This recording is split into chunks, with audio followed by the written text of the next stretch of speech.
Hello, everybody. Nice to see you. We're going to start today with the refuge vows. This is some that I particularly enjoy, and we're going to put them on the screen for anyone that would like to see and stay along.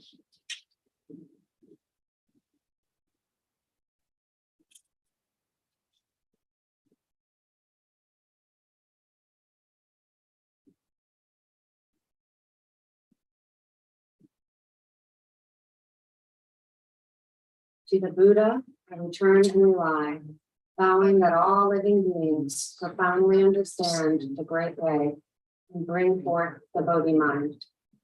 To the Dharma, I return and rely, vowing that all living beings deeply enter the Sutra and have wisdom like the sea. To the Sangha, I return and rely, vowing that all living beings apply love and compassion to all. Thanks for being here today. Venerable Panawati asked me to do today's Dharma talk. This is still pretty new to me, so I'm feeling a little bit of nerves about it. So thank you for your love and support. And thinking about what to talk about today, I think I was one of many people that might have seen Joni Mitchell return to the Newport Folk Festival stage. I think it was about a week ago. She did a performance there that kind of went viral. She's got millions of views on YouTube now with this. She hasn't performed in 20 years. She's had a brain aneurysm about 5 years ago, and it required her to completely relearn how to sing and play guitar. And she has not been performing live at all. And so Brandy Carlisle was doing a set at the Newport Folk Festival and she's a big fan of Joni Mitchell, and they've been doing what she called Joni Jams in Joni's living room. So she invited Joni to sit with them and to play some music. And it really turned into a beautiful thing that I thought had a lot of Dharma elements to it. So I thought we would start with that today. We could talk a little bit more about it after we listen to the performance. Now we are going to air a video on YouTube of, Joni Mitchell. So there might be a problem with YouTube, and we might need some of that later, but we can do that later. For today, I'm going to show you. So we'll start with that. Sister's going to bring it up. And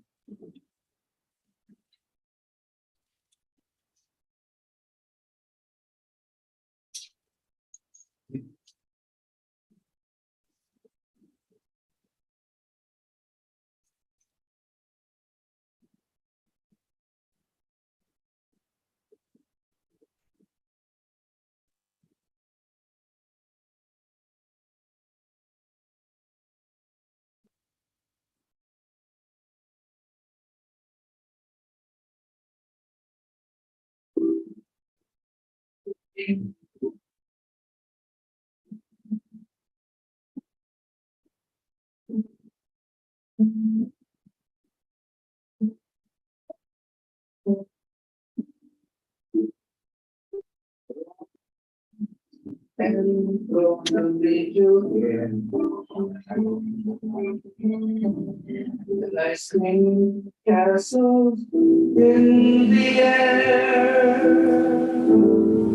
and feather canyons everywhere.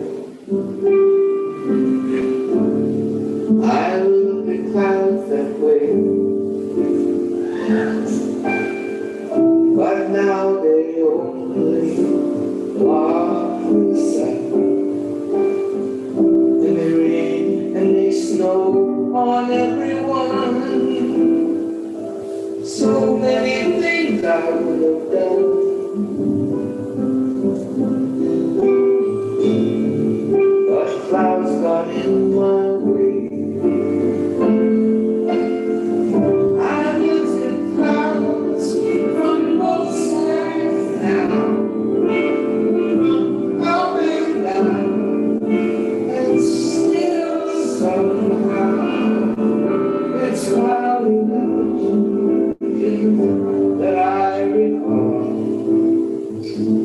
I really don't know clouds. I really don't know clouds at all.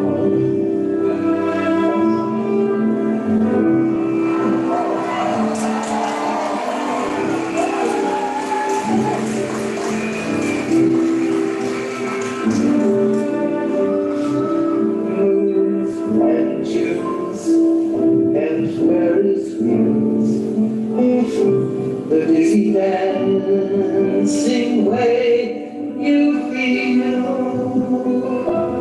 as every fairy tale comes real. I look at love that way, but now it's just another show. You keep on laughing when you go, and if you care, go on, let them know. No, don't give yourself away.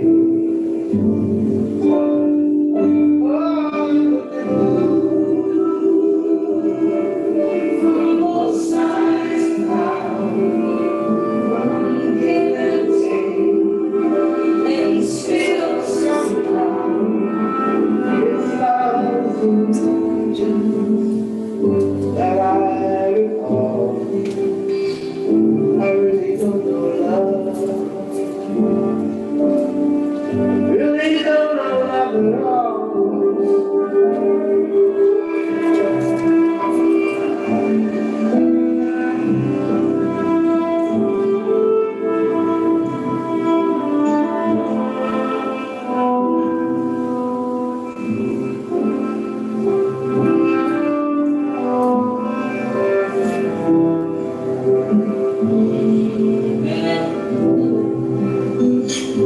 I don't know love is feelings, feeling proud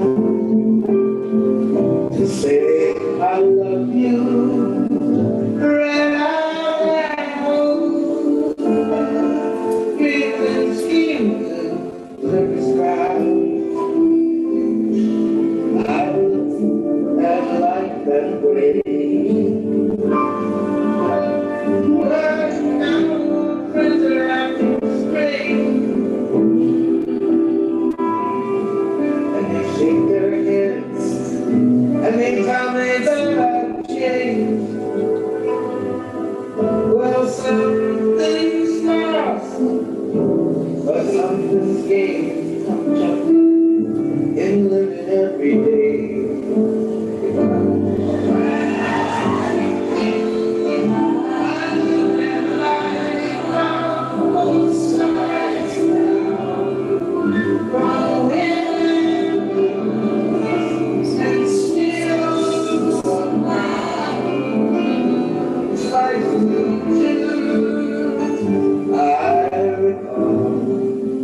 I really don't know life.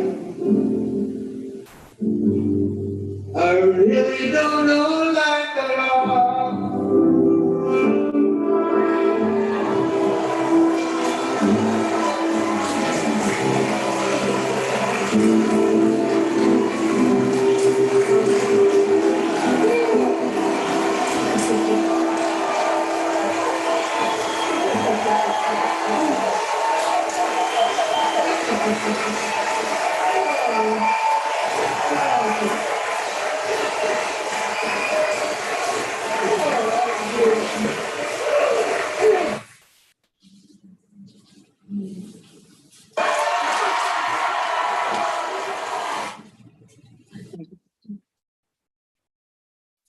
Wasn't that powerful? Oh my goodness.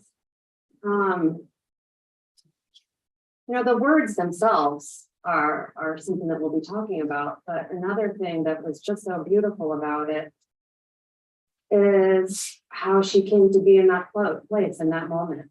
And she's surmounted so many things to get there, and the world wisdom that she was carrying with her into that was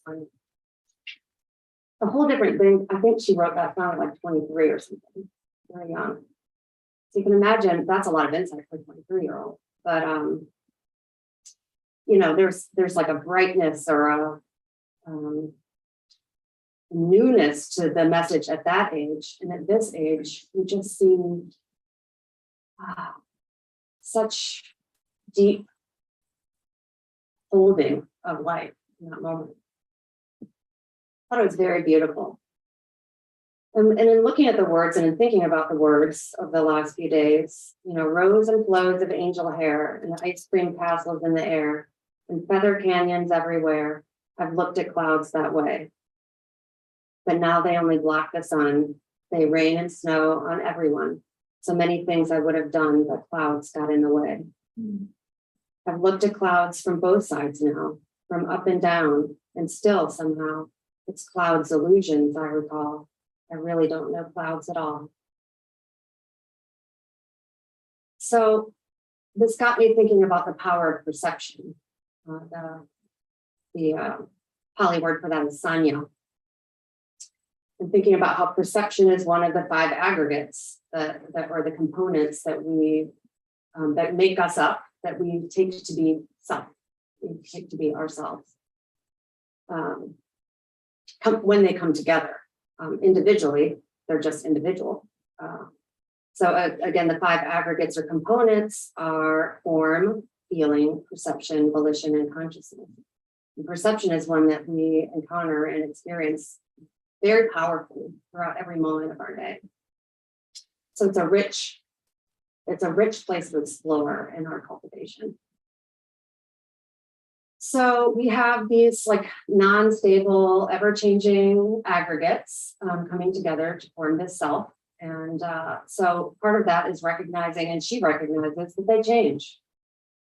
They're impermanent. One day she saw rows and flows of angel hair. And another day, or in another moment, she was seeing just something that's blocking the sun. So she later realizes the nature of perception and memory. And that they're impermanent and unreliable, and that they change. She comes to the conclusion that they're all illusions. She really doesn't know them at all. That's a lot of wisdom. That's the Dharma in many ways. But they're continuously changing. They affect how she feels and thinks and behaves and acts each day. And really, in the end, they're pretty illusory. They're not really even moving. And in that process, you can have suffering or not suffering. So there's different ways to look at all of this, but I thought today we would look at using awareness to become more familiar with our perceptions that inform and create our realities. And then taking that awareness into another part of the Dharma, which is the 4 right exertions, which is how we can use these to build our skill within our cultivation. And then taking that even further, using the power of perception, because perception can be a trap, it can be a prison, but it can also be a benefit to us if we use it well. And so we'll talk a little bit about that and using it to develop bodhicitta. A quote I found from Thich Nhat Hanh, and he wrote this in the heart of the Buddha's teaching. He said, the source of our perception, our way of seeking, lies in our stored consciousness. If 10 people look at a cloud, there will be 10 different perceptions of it. Whether it is perceived as a dog, a hammer, or a coat depends on our mind. Our sadness, our memories, our anger, our perceptions carry with them all the errors of subjectivity. Then we praise, blame, condemn, or complain, depending on our perceptions. But our perceptions are made of our afflictions: craving, anger, ignorance, wrong views, and prejudice. Whether we are happy or we suffer depends largely on our perceptions. And anyone that's familiar with Thich Nhat Hanh knows that he encourages us to look deeply at everything, including our perceptions, to understand where they come from. The nature of our being is that we can often get wrapped up in these places, these conditioned habits, so that when something happens, we just act from a very, very impulsive place, from places of perhaps pain or experiences that are coming into that moment that we don't even recognize. So until we can look at them deeply and understand what just happened, we'll keep doing the same thing. So it's very powerful that we can start to look at those things deeply. And it's also something that in my own experience, I've found can be very difficult. You know, you need to do it, but there's some resistance. There's oftentimes some resistance to doing that, to really tracking it back, to looking at what really is happening here. Soma has a little mantra that she says, what is it? What is this and why now?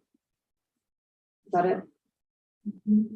What is this and why now? Some just good questions to ask when you find yourself reacting. Why now? What just happened? What triggered it? So it's a product of our past and our memories, seeing things as we are, not necessarily as they are. You know, the cloud is just a cloud. It's just an image of a puffy white thing. But, you know, it can become so much more than that based on our own experiences. So, and beyond that, you know, from that perception, you get into the whole process of well, what they call dependent origination or causality. So when you perceive something to be beautiful, then maybe you want you want more of it. Excuse me. Maybe you're kind in response. And you're like, oh, that cloud reminds me of when I was at the beach, you know, a month ago. Wow, wasn't that lovely? And then it puts you in a good mood, and then you're kinder to someone else. You get the idea. So just a reminder about the causal process, starting with ignorance, mental formations, consciousness, name and form, and then all of the senses, sight, hearing, smell, touch, taste, and mind. And then contact, feeling, craving, clinging, becoming, birth, aging, and death. So that's the process with everything that we experience.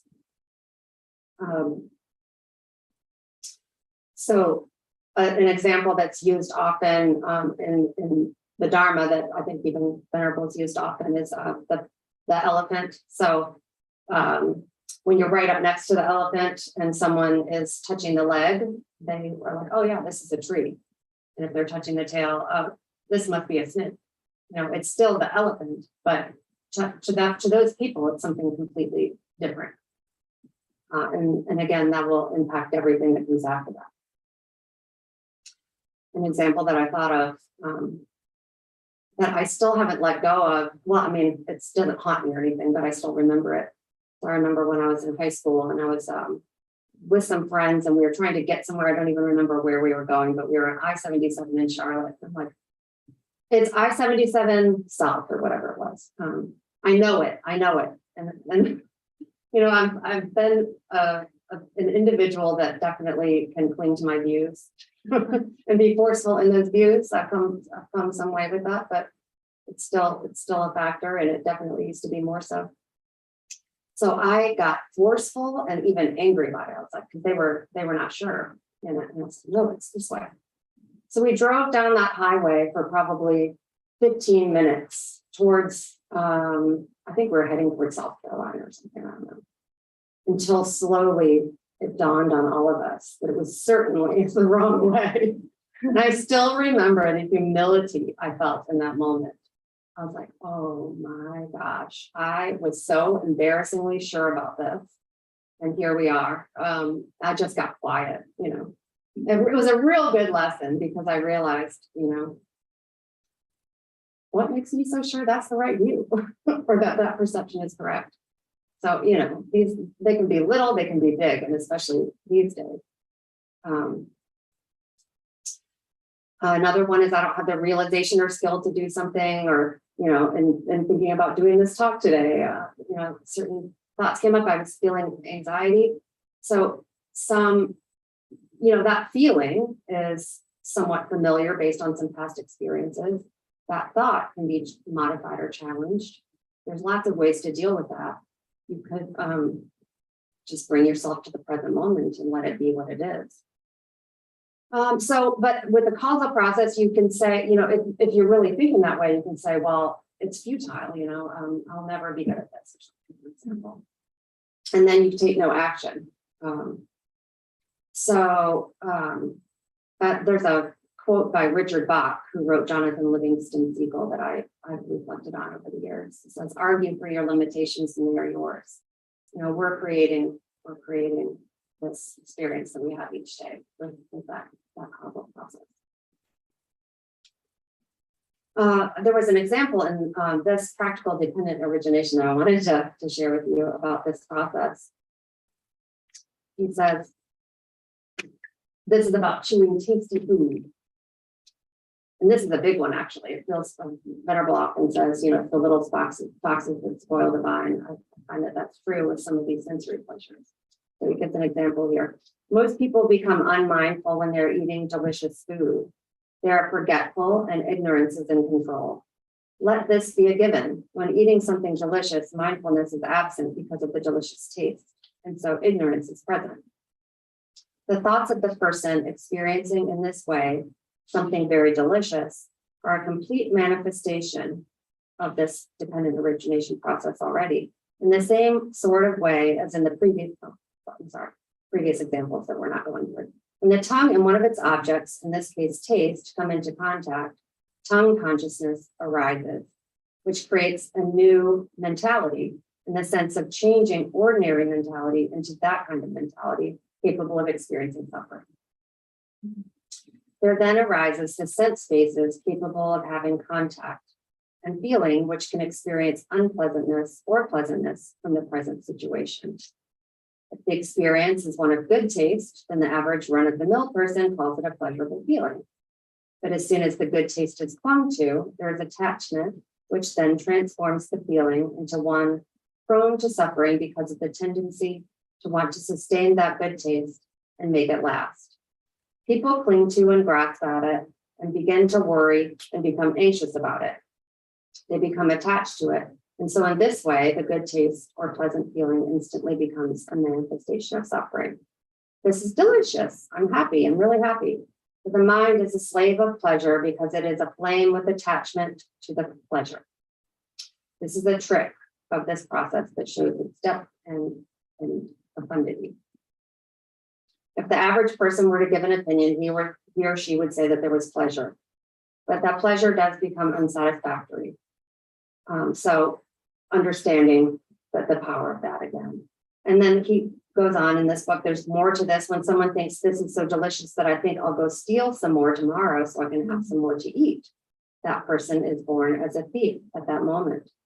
Whenever a person thinks he will steal something or has a thief-like thought, that person has become a thief. So again, kind of bringing into reality that which we are thinking and perceiving. So someone goes and steals some fruit from a neighboring farm, and having eaten it and found it to his delight, thinks to go and steal another one the next day. The thought of being a thief or of becoming a thief is the arising of one state of becoming. Similarly, if someone eats meat and thinks that he will go hunting the next day for some more, the person has been born a hunter. So it's becoming that which you believe or think about. Even if it's simply a matter of getting lost in the great taste of some food, such a one is born into heavenly realms of good taste.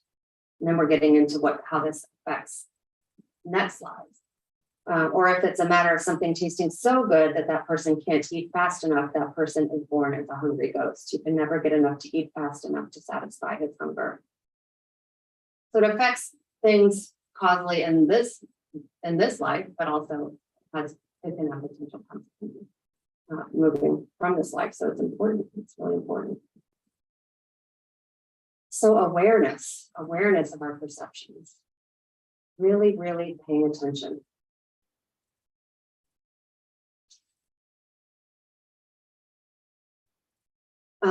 Knowing that if we use that attention, that awareness, that mindful action, we will experience more positive results.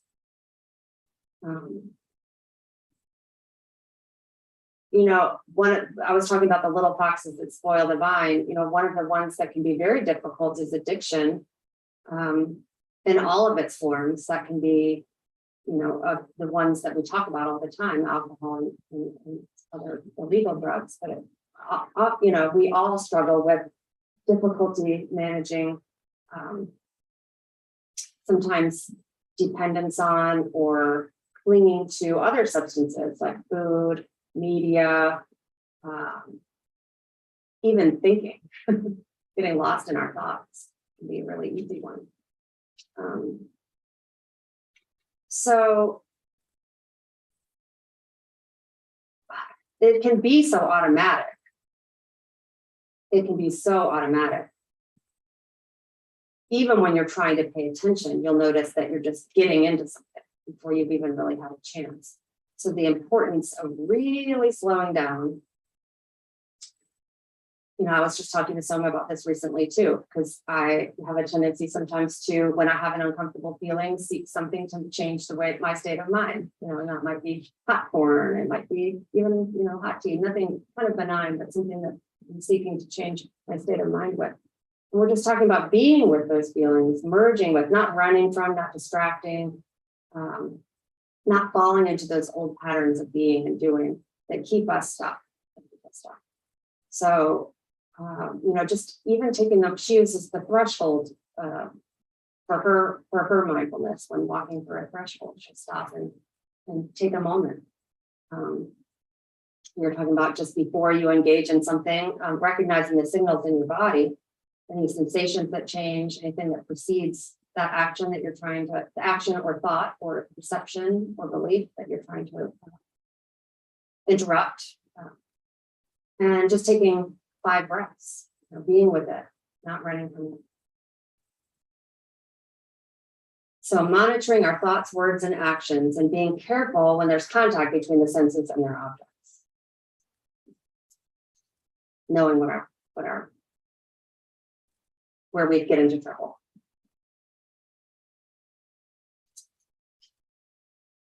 Venerable says what we think and ponder on becomes the inclination of our mind. I love that. It's so true. What we think and ponder on becomes the inclination of our mind. So if we really want to, there's different ways that we're talking about of dealing with these changes in perceptions. 1 is awareness. 2 is possibly altering the perception. 3 is being with it. And another one is just kind of breaking it down, being with it, and with that awareness, you're really breaking it down, you're deconstructing it, you're taking it less away from a personal sense of self. Like, this is my issue, this is my problem. You're saying this is the causal chain. This is where I can step in and interrupt.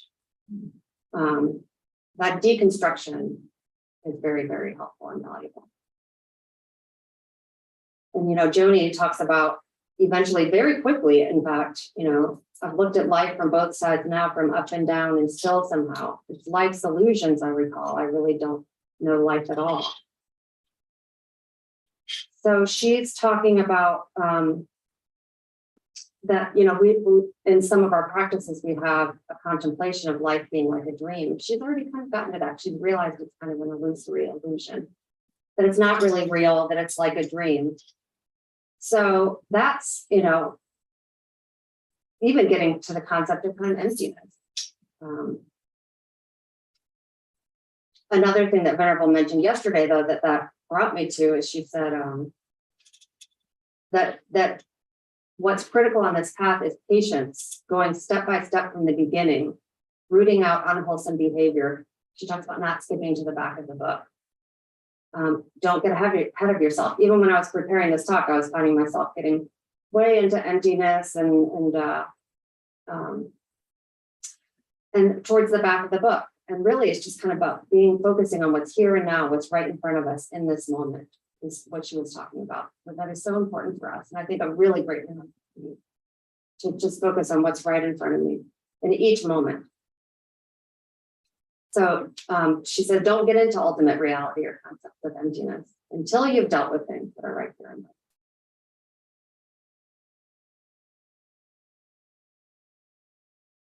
So we talked about, there was a sutta that we read recently that talked about keeping in mind the stages of the path, using the raft and not abandoning the raft, which is the work that we're talking about right now, until you get to the other side. The flood, crossing the flood, which is getting to basically realization of emptiness. We really want to keep the raft, stay on the raft. So how, in the other ways that we've talked about working with perception, another thing that that I wanted to introduce is using the 4 right exertions to develop skillful qualities in the mind. And for those that aren't familiar, that is that for the sake of the non-arising of unskillful qualities that have not yet arisen. So you're understanding that unskillful qualities, thoughts, or perceptions can arise, and you're getting ahead of that and keeping them from arising. For the sake of the abandoning of unskillful qualities that have arisen, so seeing, restraining, using, tolerating, avoiding, destroying, and developing, to abandon those qualities. Talking a little bit about that. And for the sake of the arising of skillful qualities that have not yet arisen, and then for the maintenance, non-confusion, increase, development, and culmination of skillful qualities that have arisen. So you're working with all 4 of those things in this process of perception. Just wanted to share a very brief little statement in the Wings to Awakening, which is a compilation of sutras from the different Pali Canon. It says, with regard to internal factors, I do not envision any other single factor like appropriate attention as being so helpful for a monk in training who has not attained the heart's goal, but remains intent on the unexcelled security from bondage. A monk who attends appropriately abandons what is unskillful and develops what is skillful. Appropriate attention as a quality of a monk in training, nothing else does so much for attaining the superlative goal. A monk striving appropriately reaches the end of suffering and stress. So really impressing upon us the importance of that awareness and the use of these methods of the 4 exertion.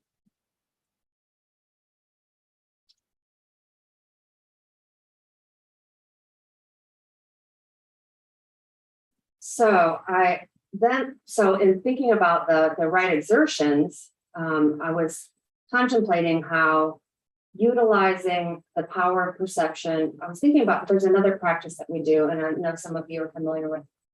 It's similar to Tonglen. Pema Chodron talks about it, where you're imagining the pain of someone, or many people, or even all beings, and bringing that into yourself and taking that on, and then expanding,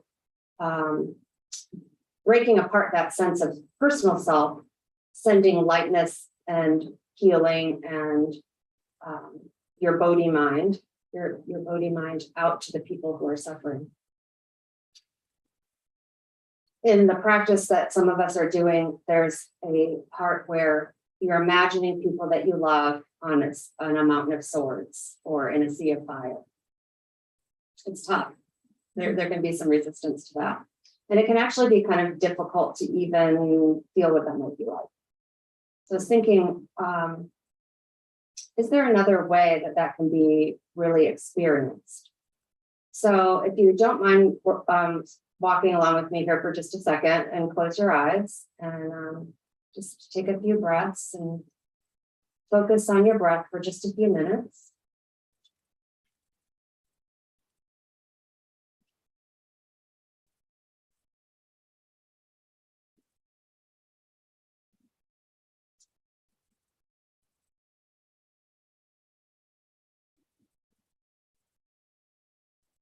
If you could now visualize someone you love standing in front of you. They're smiling, they're coming towards you, they're getting ready to walk through a doorway.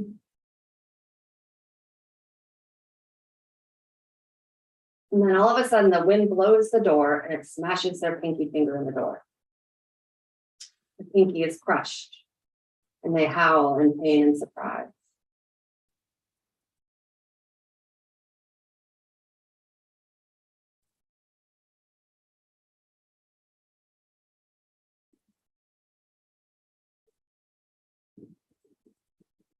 Now come back to your breath for just a minute.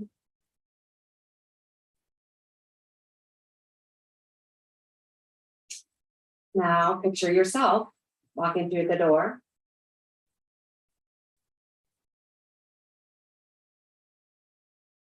Happily.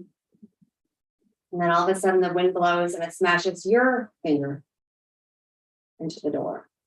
And the bone is crushed and you howl in pain.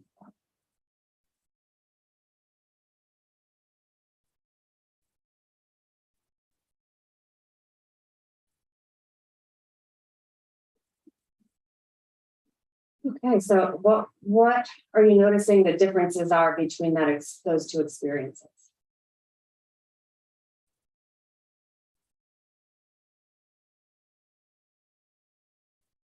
I was happy when my finger got crushed, but it hurt. And the other didn't. Happy, okay.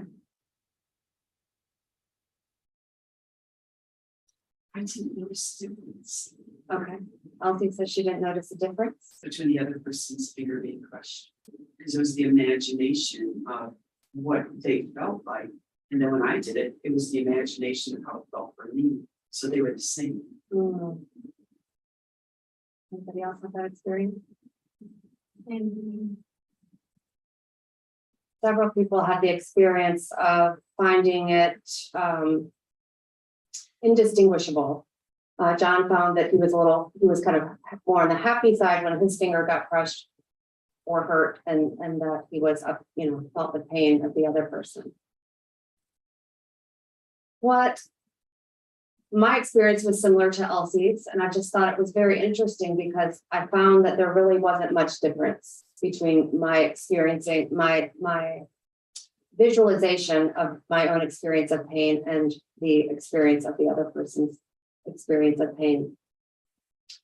So when we put ourselves in that position, when we're going through that practice, it has such benefit in that way because it really starts to break down the boundaries between self and other, my pain and your pain.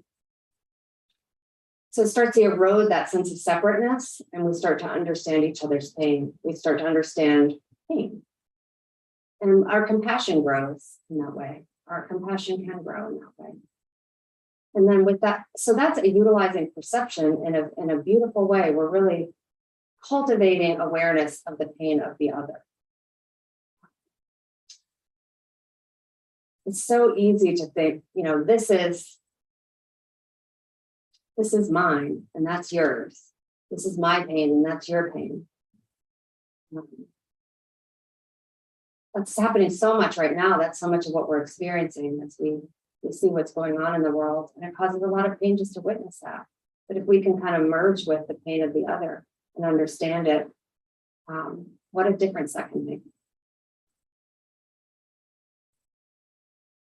And again, on the other side of that is, your brightness. When you're extending that brightness, it also connects. It also has a benefit to the people around you. Talk about that a lot with Panyadeepa and Panawati. For me, Panyadeepa, I didn't get to know very well personally, but just his presence, his brightness was such a gift. It taught me so much just to see how he carried himself in the world. To see how he extended his own kindness and understanding of suffering and the connection with others, how he embodied that. So we have the opportunity in our practice when we cultivate to extend that Bodhi mind and to really bring brightness. And it's not being our brightness, it's just brightness. And it benefits everyone. A couple of things that His Holiness Dorji Chang Buddha III has stated about this practice. He said, the bodhicitta-based exchange between self and others is the lamp that dispels darkness on the path to liberation. He said the foremost practice to realize enlightenment is to patiently endure insult and adversity and bear their dark karma. Attachment to self creates knots of samsara. When we have selfish motives and we're acting for our own self-interest, we are tying the knots of samsara. So another thing I was reflecting on is, what this does for us is it helps us to wake up. The Dharma helps us to wake up and not going through those automatic processes that keep us stuck in old patterns, old states of mind, old states of being, that idea of being separate from everyone, of keeping my things for me, breaking down that divide, that self-constructed divide. It's just, and it's not just, it's not something that we, this is eons of conditioning that we're talking about. So it's important too not to be too hard on ourselves, and I've had to work with that myself. But really recognizing the power of that conditioning, but also the power of waking up to it in every moment and everything that we do. And directing it, planting new seeds, as Thich Nhat Hanh would say.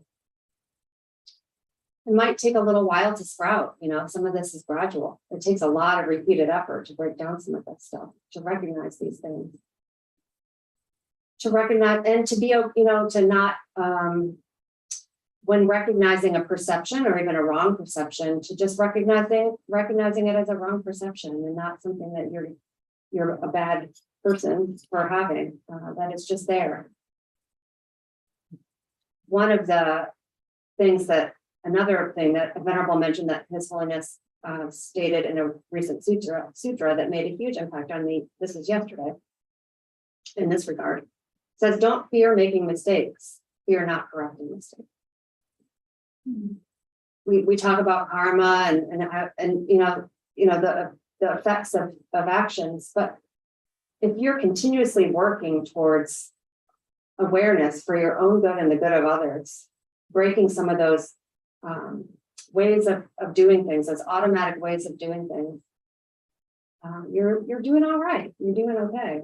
So he also said cultivate increase and avoid decrease. So that's to me means kind of staying on the path. Another thing that I reflect on often is he says, don't look back on prior states.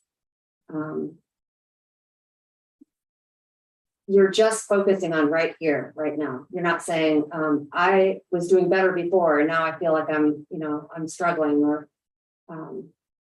I was struggling before and now I'm great. I'm making a lot of progress. I'm accomplished. You just really just keep on taking those steps and breaking down that idea of me doing it,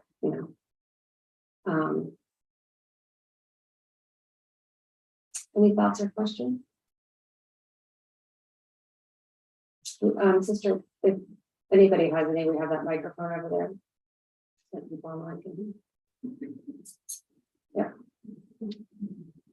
They can hear the people in the room? Okay, great. Go ahead, Arnie. I have gratitude because I've really been, seeking more within the oneness. Oneness of how we're all connected. Like when you were talking about exercise with the door, of course, I'm looking at, try not to say my because I don't own him. I'm looking at the husband in my life. And I saw him and I saw myself and going through the door and then the experience. He's always got this brightness on him. And then it was this connection, and it would have been true with anyone, of the oneness, understanding, like when someone is going through trauma, and then you're empathic. If you've never been there, but you feel also that there is an empathy, that connects to a human connection, which I think is the one that's what you were talking about. But also there's a sympathy. If you guys are doing it at the same time, and the reaction, and then there's the separation. It's pain, pain, no matter which way you look at it. That makes sense. Right? That's what I got.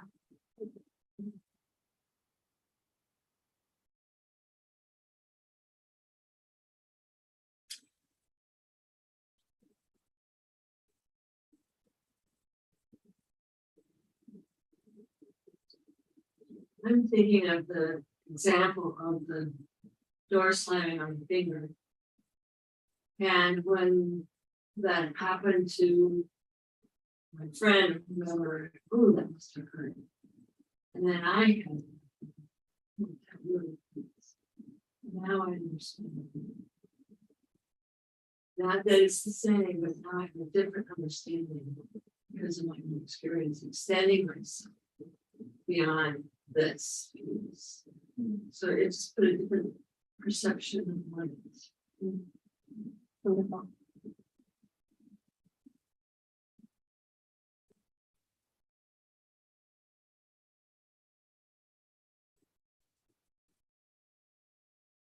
Yes. So it reminds me of the phrase, pain is inevitable, suffering is optional. And when one practices tolerance or, helping, supporting, compassion with others, if there's suffering going on over here, then I'm not, then that's me. And that's my identity.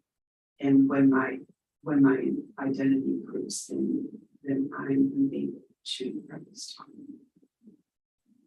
So when your own suffering is strong, it's difficult to engage with the experience of the suffering of the other. Yes, and then also, if I'm with someone that is suffering, then I so relate to their suffering and acknowledge it, that it really takes it out of the help that I can provide, support that I can provide in suffering, because it's my identity that is engaged in suffering in that interaction, and I'm also reinforcing their experience of suffering, like having that valid and connecting with the suffering piece. So encouraging. And that's all I've been, and it's, yes, right. It's like, oh, man, I can so get you suffering. I can so relate to that suffering, which is not something that supports seeing. It's a very So identity, probably by identity, so what I did make sense. So doing our own work, understanding our own pain and the origins of that pain, uprooting it. Not uprooting, but uprooting by way of kind of understanding it better, what its origin is typically when we look back at the origin, we say, oh, okay, well, this experience that I'm having now was maybe because my mom didn't give me the validation that I expected at 7. So in that one particular moment, we decide that that we're not heard or valued or something like that, for example.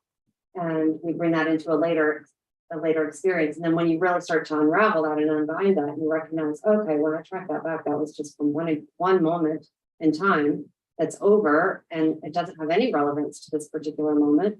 It's just an experience that has with it, an association of thought, memory. Then it can kind of dissolve. Yeah. We're doing your own work in that way. And then not helping that person reinforce what, is otherwise known as sanskaras, I think it is, where a conditioned response with deepening their own experience of suffering. Yeah. And that truly resonates. Something that has been in my own field of awareness, doing production of events with people that are on a spiritual path, and sometimes a trigger, a deep trigger from childhood. And so this association of like even communicating, because there are things that are being healed right now with deep samsara in the communities. And that might be a child, it might be something from childhood that had been triggered but hadn't been healed.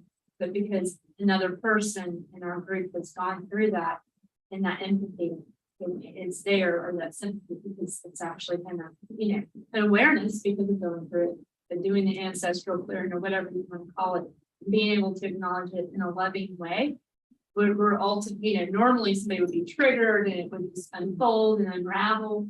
But because of the compassion and the understanding and empathy, and understanding, that's kind of the awareness is like, it doesn't have to unravel everything, And what do you need to say to that child? It could have came from child, if that makes sense. That's a lot of the work that is happening. So it's like right on point that I've really been contemplating about. Wonderful. Yeah, it has such power in relationship to other people and situations. When we cannot react from our own pain.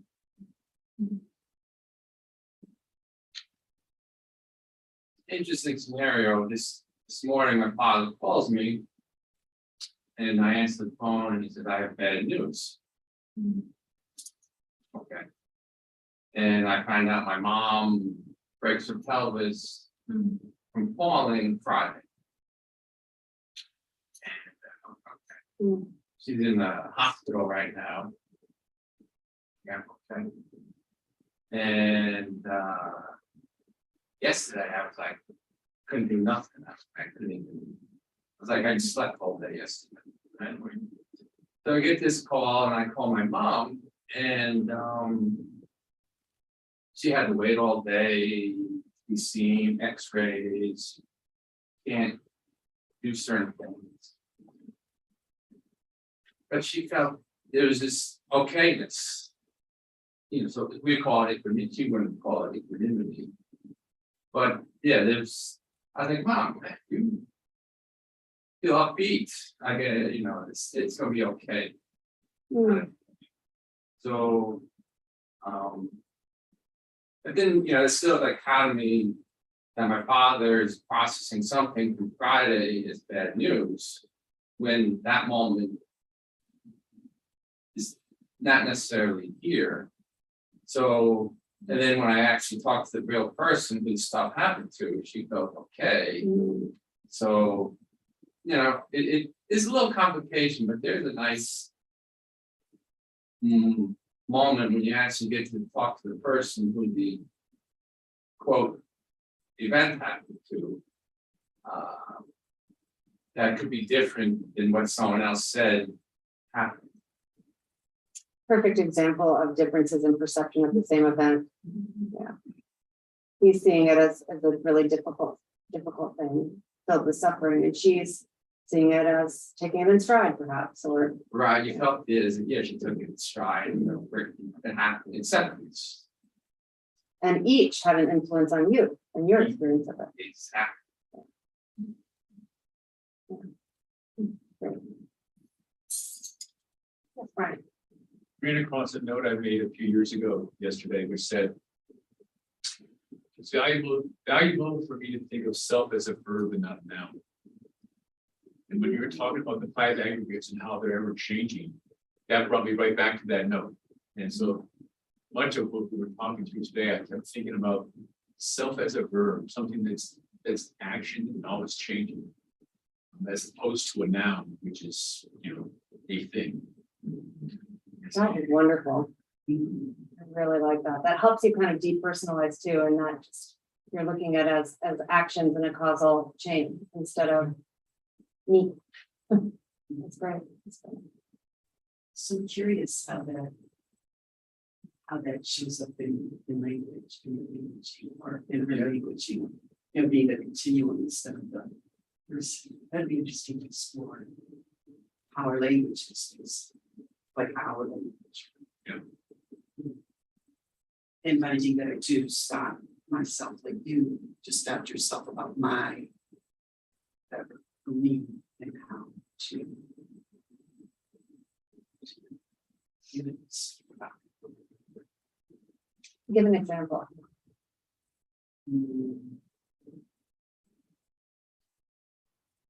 Well, eliminating I in a sentence. Okay.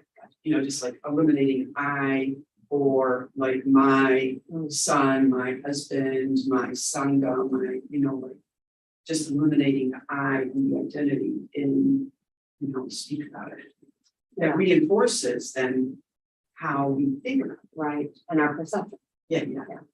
how I we have an experience. answer to it, but like, it would be interesting to explore that. Yes, I think that's good practice.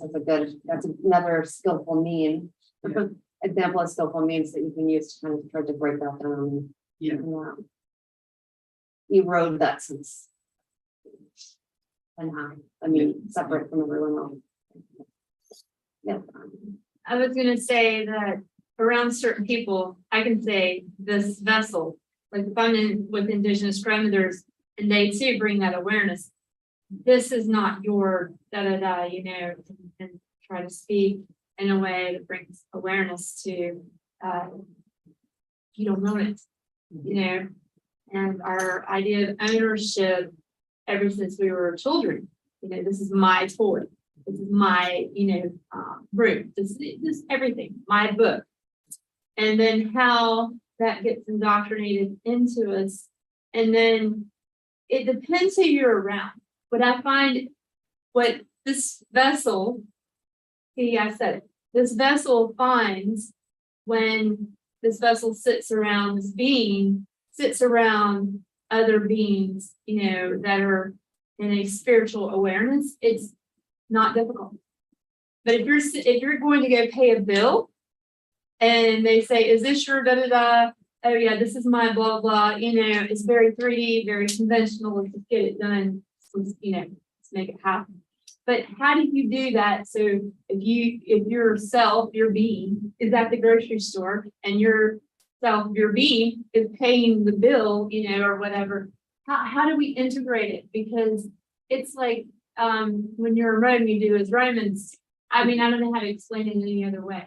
But when your being is around other people that are in that frequency, it's good to be mindful, you know, how we mean.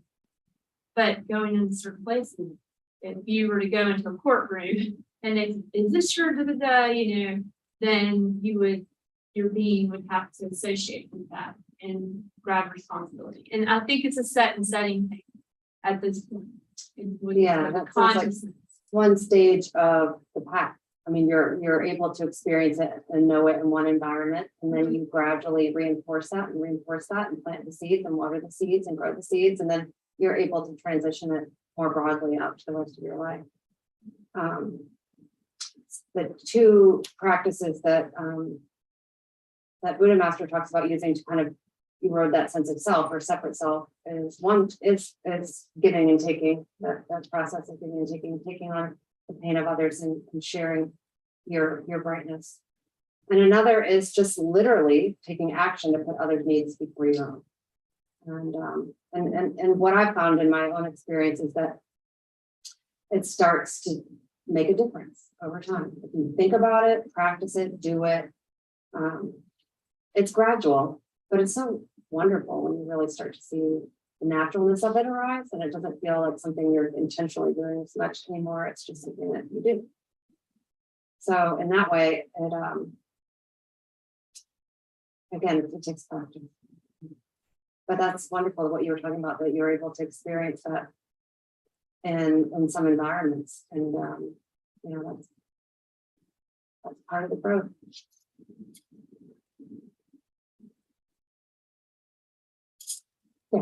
I just, not to divulge too much, but I had I went to visit my parents and you mentioned directions. So I'm trying to leave the house. I have no idea how I got there because I had directions that weren't very advantageous in the last part. Anyway, I ended up at the house. And I have now the intention to leave. I don't know how to get to this one road. And I go to the computer. For some reason, these roads don't correspond to any relevant reality to get to like 6 to 10 miles to the main road. All right.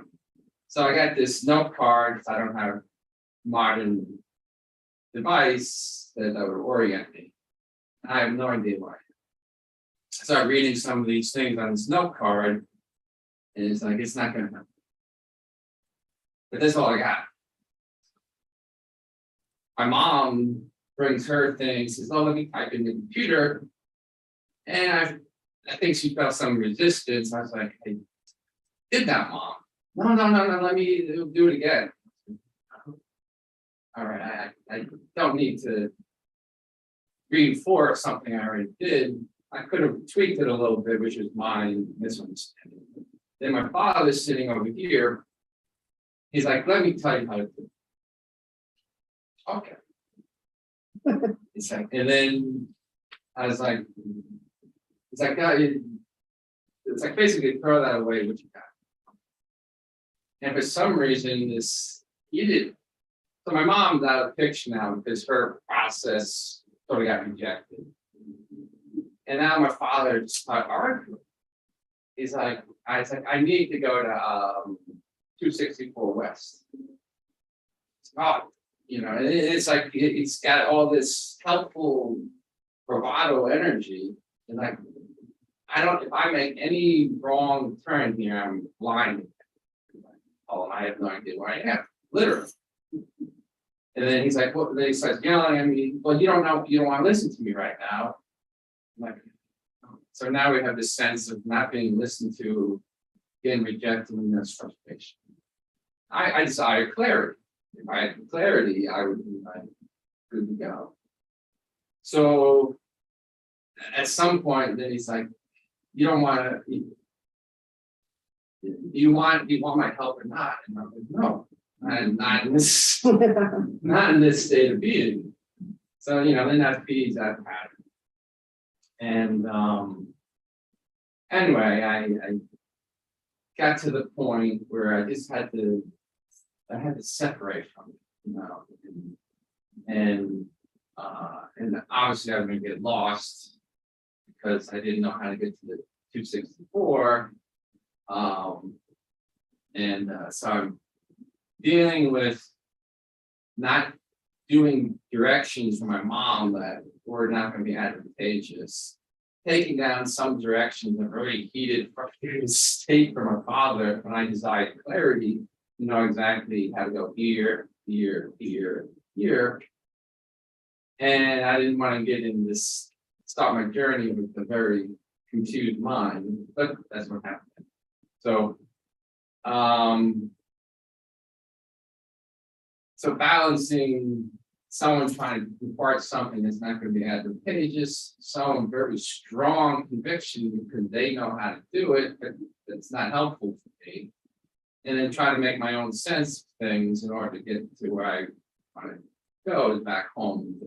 And so, yeah, I ended up leaving in a sort of confused state. My desire for clarity got thwarted. And then you got to be like, well, am I going to cultivate any ill will? Of course, a little bit, because I still had some directions I wanted from my father, I was hoping to be helpful. So,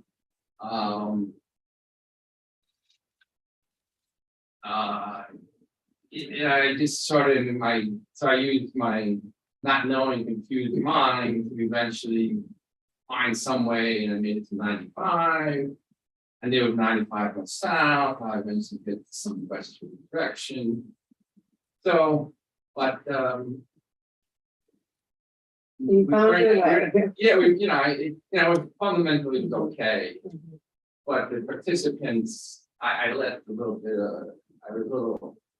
Left them in a little bit on some possibilities to my deeper sense, clearly being on the same page, so we can use our intelligence to get someone from one point.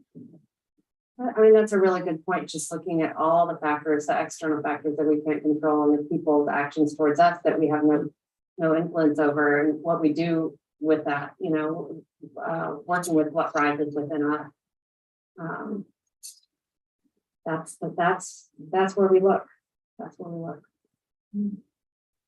And so you want to comment? I was earlier about as a therapist, they're told not to take on this. You acknowledge your passion, but you take it on, you're in the same boat they are, and now you both sink. And you don't have the good to give. So in this process, taking on the compassion, it's really, taking on the suffering is really when the work that we're doing with someone. Is to take it on to relieve them, but then where I'm at, I don't do that relieving, but I turn it over to the Buddha and Bodhisattvas to provide that. Come with that. With me. And then we have to release that. So in real practice, everyday practice, I'm confused as to, because I don't have the powers to do it. I have this vision, but a bodhisattva both suffers and feels wisdom. I think there's a difference between taking it on and taking it in. And so if I take it in, then what do I do with it? Because I'm not this, I can walk on water. So, Brian, did you want to say more? so it's like, how do I, what's the next step? So what I've done through Tonglin, and I take it in, but I take it into this sort of glowing orb inside that transmutes it and it sends out compassion. So I don't take it on, I don't take it personally in. It's a visualization technique, not an emotional technique, really. That's when I think about it. But I give real good Tonglin instructions. It can help you see how to do this by not taking it on. Without identity. Yeah, that's in sitting in these elder councils, working with all these dynamics, with all these spiritual groups that are having one form of dissonance or another, that don't have the downloads and codes or the information, knowledge, how to deal with it, and seeing the division happen, and something that is supposed to bring co-creation, connection, and oneness. I find myself reaching out to elders. Indigenous wisdom reached out to Venerable. She gave me a source, and I'm really looking at it, and I'm like, what is the acknowledgement of Arnyani? What am I seeing through the experience that I have had before? What is my personal reflection in this? But if there's not a personal reflection, like, let's just say something left field, hit and run, I've never done that. But if I witnessed a hit and run, that does not mean I have done a hit and run. I'm witnessing it, and the first thing I'm going to think is, are they okay? How can we resolve this? Are they okay? Do they need hospitalization? How can we resolve it? How do we get this situation resolved? And the resolve is, I feel like, action, but not taking it on. You are the one to help, but you're not the one to take it on into your field, but you're the one to make sure that being, a person, is getting to the place that they need to go to go to their next step, to be okay. There's the compassion. So I'm just going to say again, I love this conversation because this has been my contemplation on it. And it's interesting. I feel like every Dharma talk that I attend, it's like the contemplation for the week. So it's like, I feel like I'm being aligned with it. And so this is just another thing, not to get caught up. Not to get caught up. You have to move past, have the compassion. Sometimes even practice this passion. Somebody breaks into your house, you're not going to invite them to tea. It's just, how do you move forward? How do you resolve and get rid? I'll let Venerable speak more directly to this. But what I was trying to help us do, and what has been meaningful for me, is just to connect. Buddha Master talks about it, don't make this a hollow practice. Really feel and experience the suffering of another. Know that. Merge with it. Don't let it become your identity, but know it. And then send out that brightness. Send out that healing. Transmute it, as Brian was saying. Offer that. So But yeah, I'd love for Venerable to speak a little bit more about this. Beyond my preparation. Yes. So I'd like to start with the very beginning, when you open the Dharma top page and you mentioned. That was intense. There was intense pain in the fact that knowing her as a folk singer when she was in her 20s, and that period of time, how vibrant and present she was to everything that was happening at that time. And then hearing her story of health and not being able to do something that she was so good at and so loving and broke my heart. So I cried. I felt the sadness in that. And I had some other, of course, grieving that came into all of that. As I'm also sitting with Panawati and watching the cognitive issues that are going on with that, and with Deepa with that as well. And then all of that came together because now I have this lovely emotional keep that I've constructed through association, and she's continuing to sing that very profound and I'm listening to all of that, and I'm sitting with that, and I'm suffering. I am aware I am suffering along with the whole thing. And then I bring up joy in the light, and the fact that, oh my gosh, here she is, many years later, able to go out into public, being present, that host live performance, and just being in joy with that performance, who she is now, doing what she knows what to do, and just smiling. So I really appreciate how you brought perception. So great encapsulation. Yes, sister.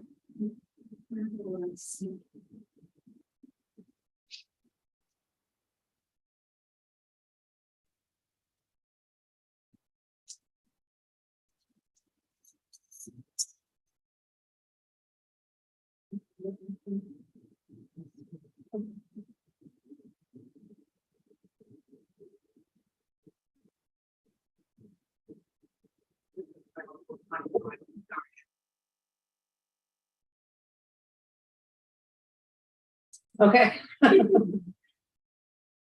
She calls back, we'll let her speak. I wonder, is there a difference? I think there's a difference between sadness and suffering. Where sadness is okay. And so I felt sadness became enriching, but not suffering. And so that's something I need to continue to think about. What is the difference and how do they affect me? Yes. I love that. Just like pain and suffering, you know, you can have an illness or an injury, and it just be the illness and injury, and the sensations that go along with the illness or injury. Anya Deepa really showed us how to do that in his last few weeks of his life. How he was able to be with a lot of discomfort, but he would just call it a sensation. Wow. Yeah. No suffering. Sister, did you have Venerable?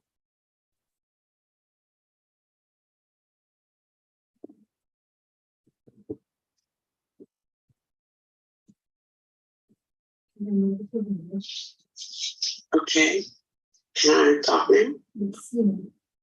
Okay, hello everyone. Sorry I couldn't make it this morning. I just wanted to close out today with a couple of comments, just for clarity and so that we don't misunderstand things. I wanted to share that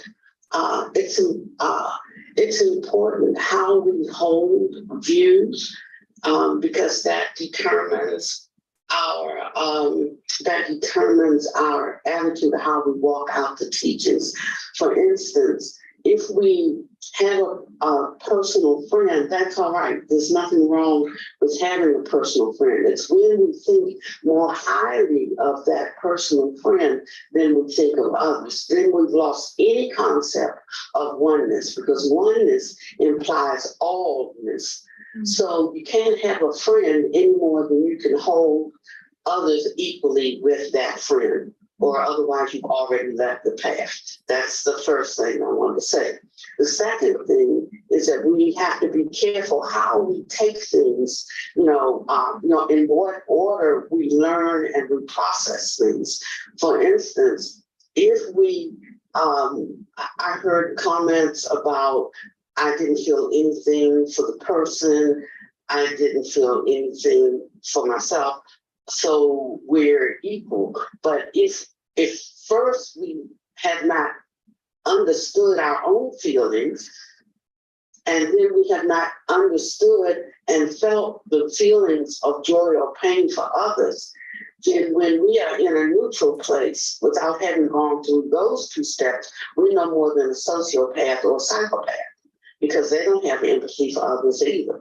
They don't have feel. So there has to be the experience of feeling before and the development to have a broader view of that momentary suffering within the dimensions of within the larger dimension of space and time, and the universality of all sentient beings before you can bring it to a place where there can be no suffering. It takes a higher consciousness to take it there. But if we're in the lower consciousness without having feeling for them, don't feel anything, then that's a personality disorder. So I want to make sure that you understand that there is a training that one undertakes to move them from the lower levels of consciousness to the higher levels. And that's and this particular plane of existence allows the opportunity to practice that. If you don't practice that, if you miss it, you get a chance to come do it again. But if you do practice it, it sets you up for elevation into higher planes or higher states or higher realms of consciousness. The other thing I'd like to ask is that when we are sharing, if you've shared more than 2 times, you've shared too many times in one Dhamma talk. Please don't take over the Dhamma conversation and don't talk for 10 minutes. I'd like for people to be left with the topics of the Dhamma talk and the comments that were expressed and the research that was done according to the Buddha's teachings instead of our individual views. It's okay for us to have some, but they cannot monopolize conversation. That's just something that we would learn in right conduct, which is a preliminary teaching and respect for others, right? Okay, so this is Pani Wadi signing off. Thank you for hearing me. Bye-bye. Bye. See you later.